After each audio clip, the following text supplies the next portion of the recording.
In this video, you will learn what a specification is and how you code to a specification. When you are first learning to do software development, you necessarily learn how to do it as an individual, or perhaps as a pair working together. But in real life, almost all software development is done by lots of people working together, either as a team within an organization or as an open source project to which anyone in the world can contribute.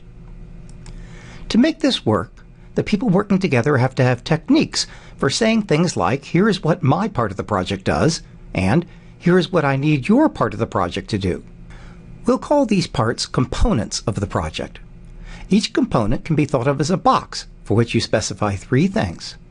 First, what information needs to flow into the box. Second, what information the box will send back to the component that is using this box. Third, what this box, in doing its work, changes in the world outside the box.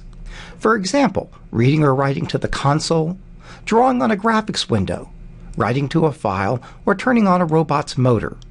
We call these changes side effects. We call these three things put together the specification of the component.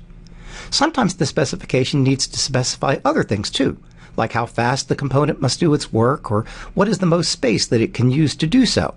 But the three things listed are the most universal parts of any specification. Note that the specification does not say how the component works. It specifies only what the component must compute. For that reason, we call the component that is specified a black box. We know how it interacts with the things outside it, but we know nothing about its insides. Specifications occur at all levels of a project.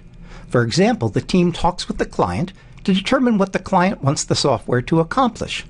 The sub-team leaders work together to specify the basic architecture of the project and how the main subparts interact.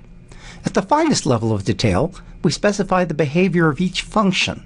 That's the level at which you will work for the first couple weeks of this course. Here is a very simple example. The specification of this function is written via the def expression and the comment that appears immediately after it. This specification specifies the name of the function is car loan. The function needs three pieces of information, which we call the parameters of the function. The objects of information are intended to be, in order, the amount of a car loan in dollars, the monthly payments in dollars, the interest rate expressed as a percentage. The function sends back or returns the number of monthly payments required to pay off the loan, assuming that interest is calculated monthly based on the amount of the loan remaining before that month's payment. The preconditions specify conditions that the function expects to be in place when the function runs. We'll talk more about them later.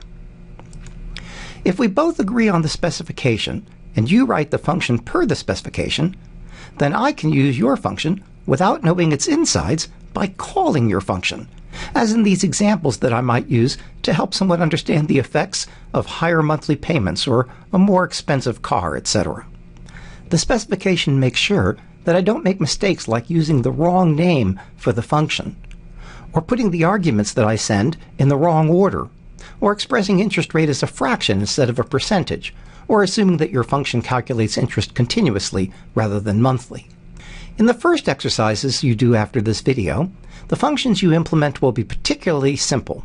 They will have no parameters and will not return a value. They will only perform side effects, as in this example. We will very quickly get to more interesting functions, but we can't do everything at once.